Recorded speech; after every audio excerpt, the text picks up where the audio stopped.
But if you also look at, like I just wrote an article recently that tied in Chris Cornell and his. Yeah, that one hurts. I know. Oh, I know. That one bothered me.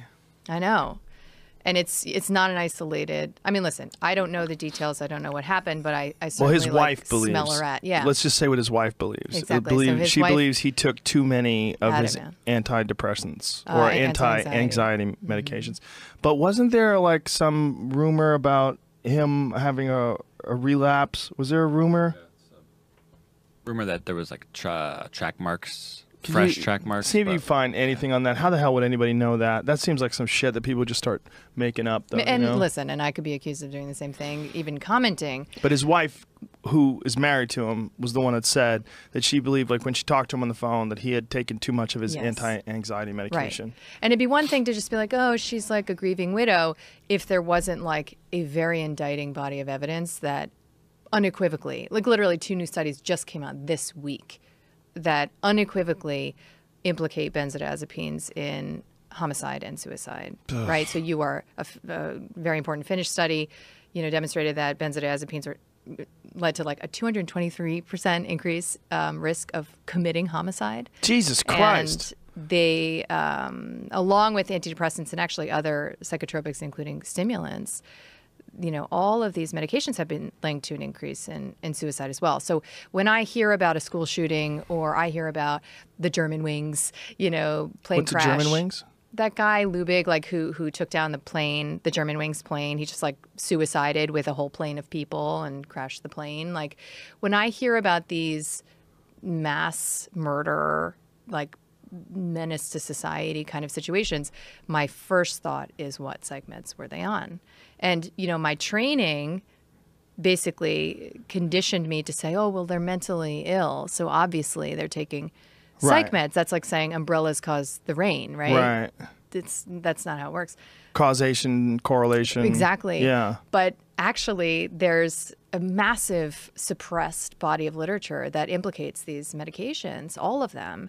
And we know why, we think, right? So we think that it has to do with the way you metabolize. Some people metabolize these medications. So you might be born with a genetic variant in your liver that makes it so that you, by design, metabolize medications differently than someone else, right? So you can enter into a state of what's called auto-intoxication more easily than someone else, even sometimes in a couple of doses.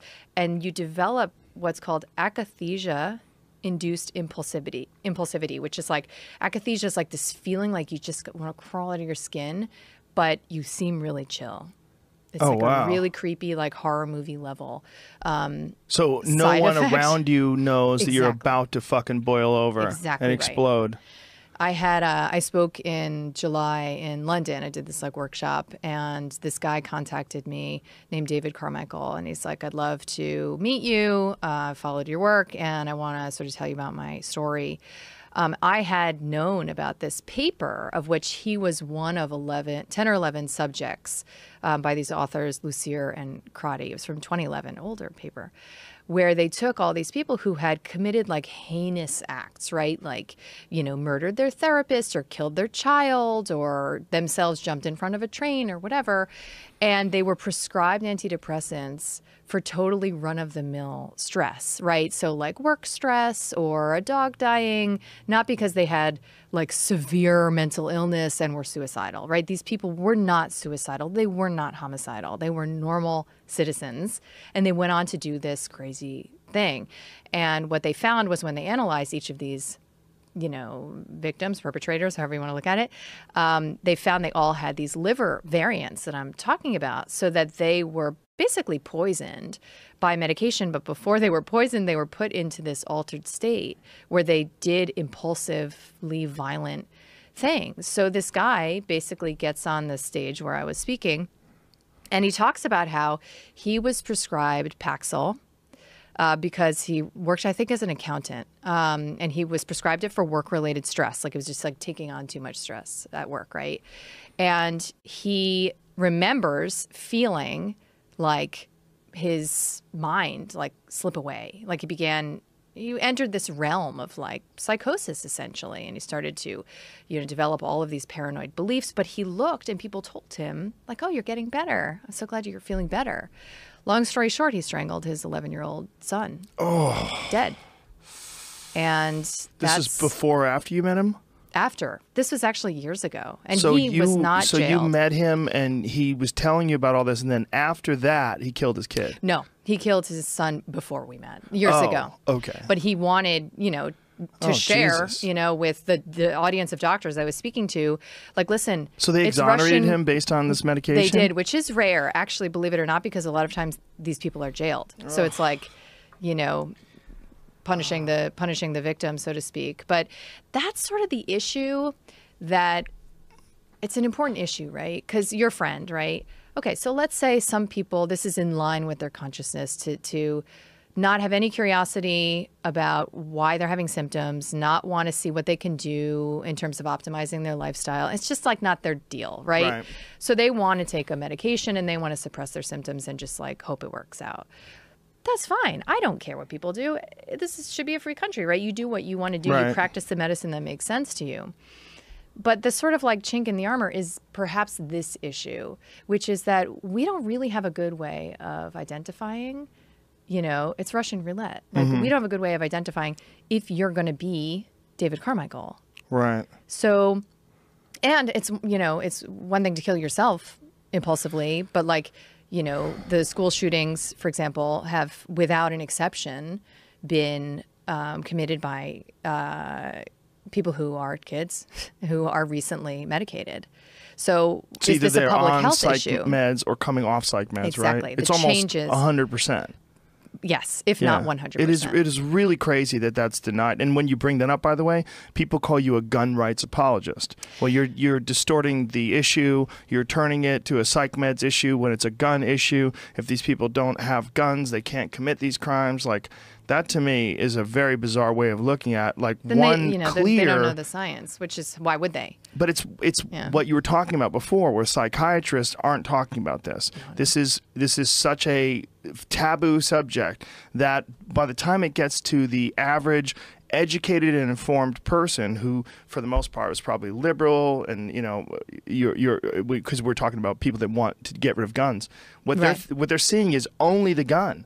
They're not seeing the mindset behind the ability to do something like that. The very relevant context, yeah. This liver issue that you're talking about, is this testable? And it is actually. So, and nobody tests for it. Oh, Jesus Like literally, Christ. Apart from functional medicine doctors, perhaps, but for the most part, they're not going to be the ones starting patients on psychiatric meds. Most psych meds are started by primary care doctors after a 10-minute appointment. And there's a scientific consensus that this issue exists, that with this liver issue, that if you take these medications, it can turn you into this, or take you to this psychotic state? Yes. And you would be surprised how much scientific acknowledgement there is of some What's it called again? I'm sorry.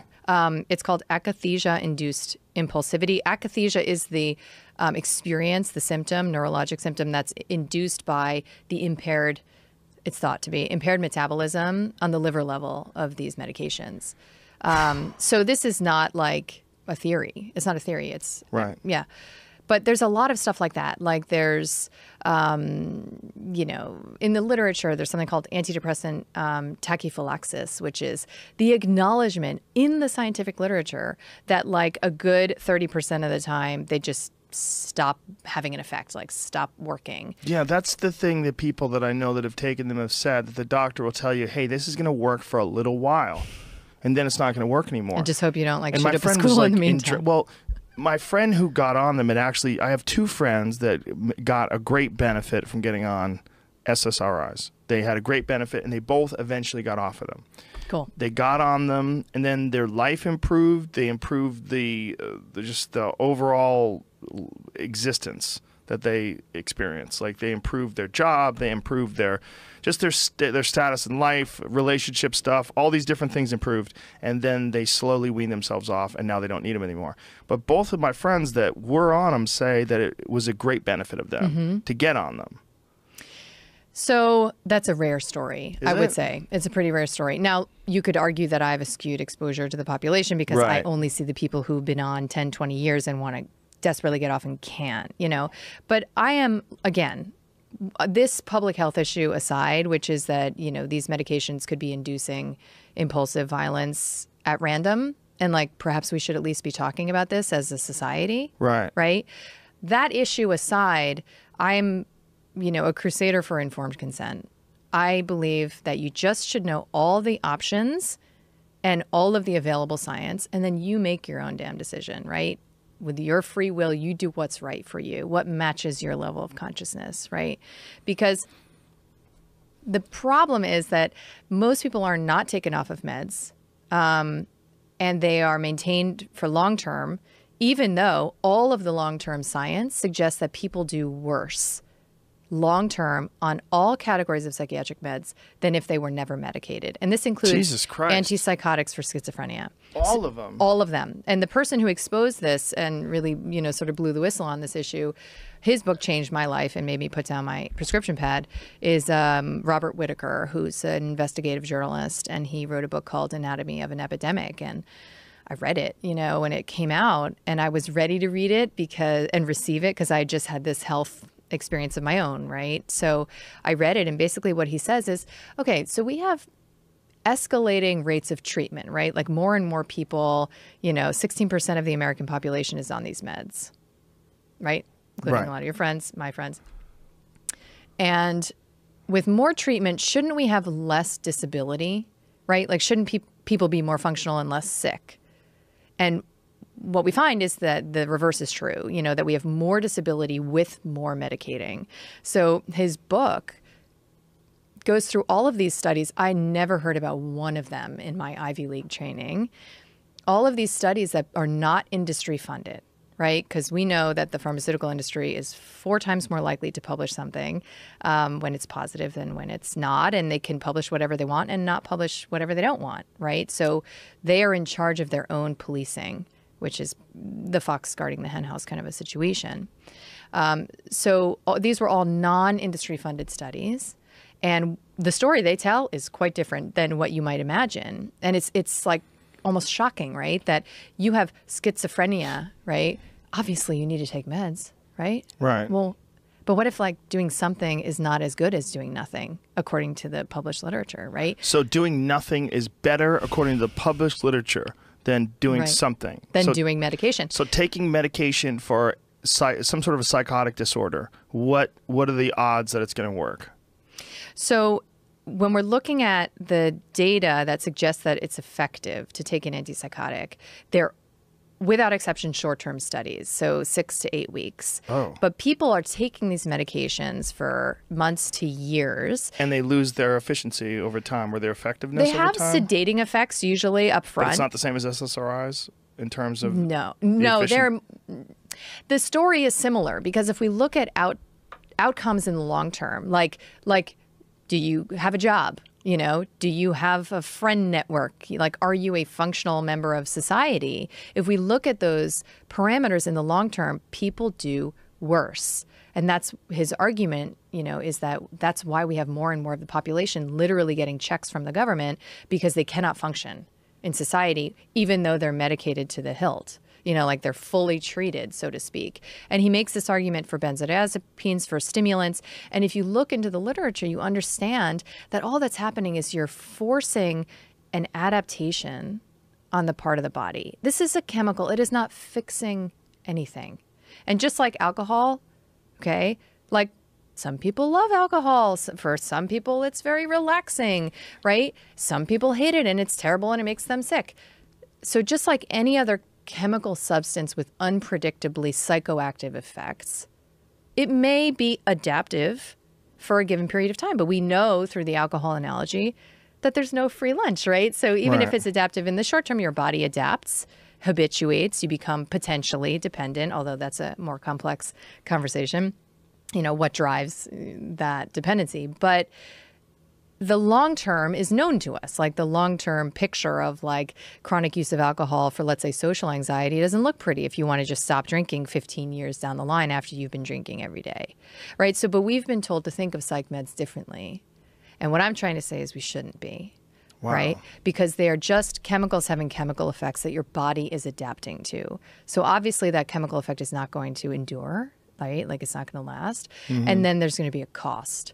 So one of the major pieces of informed consent I would like to see foregrounded for people is it may be nearly physically impossible for you to come off of this medication after several years of use. Jesus. Are you cool with that? Right? Like, are you okay nearly with that? Physically impossible. And all you have to do is Google like antidepressant withdrawal or benzodiazepine withdrawal, right? Because we're keeping people on these meds long term because, of course, we're not fixing the root cause of the problem, right? It's like if you have glass in your foot, we're not taking the glass out. We're just like putting a Band-Aid on it, giving you a Tylenol and being like, okay, get out of here. You know, so we're not fixing the problem, so to speak. So we're masking it. And there's going to be, you know, sort of, it's like a whack-a-mole. Like it's just going to keep manifesting in other ways. So people are kept on these meds long term, and then coming off them is, I've come to the conclusion that they're more habit forming than any chemicals on the planet. Crack, OxyContin, nothing. They do not hold a candle to how hard it can be to come off of psych meds. Jesus Christ. All you need to do is ask someone. So your friends are very rare examples because there are millions of people on the internet right now trying to help each other, like, survive the process of coming, physically survive, let alone, you know, psychospiritually, survive the process of coming off of meds. So that's what I focus on, you know, in my day-to-day practice now. Now, are there certain meds that are more difficult to come off than others?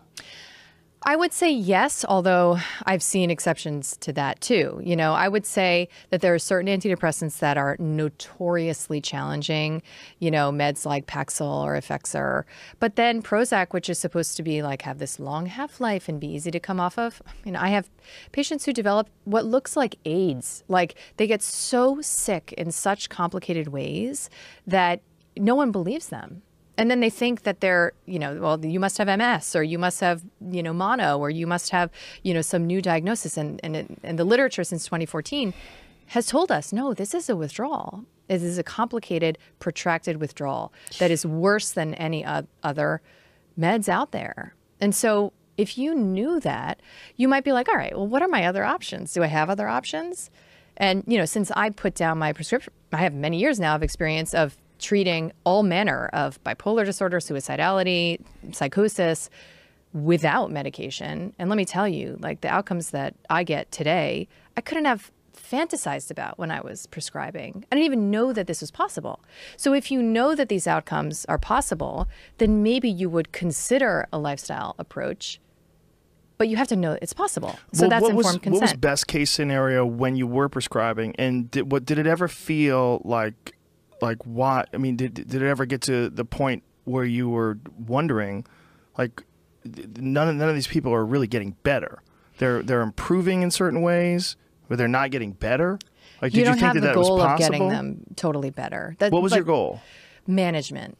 That's it. Management of symptoms. So the idea is you have an issue. This issue's never going away. Let's just throw a wet blanket on this sucker and see if we could hold down the fire. Exactly. And you know what? I have a lot of compassion. Many of my friends are conventional psychiatrists, so I have compassion for people who are in the trenches practicing conventional approaches because I thought I was doing good, you know, when I was prescribing. I thought I was doing good things for these people. These friends, how do they feel about what you're doing now?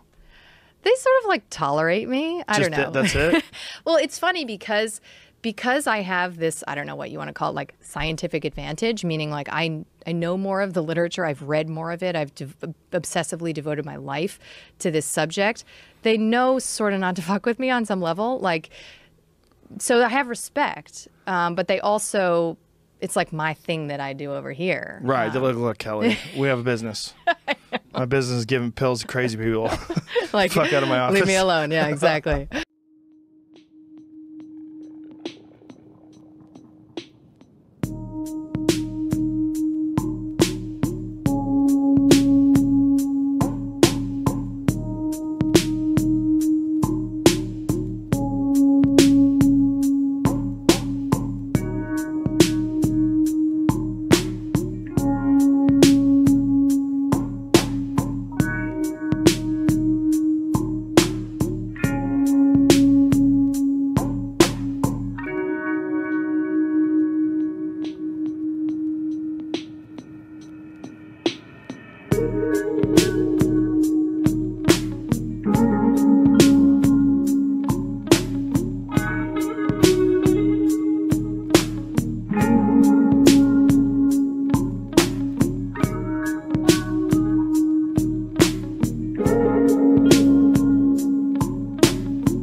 Bye.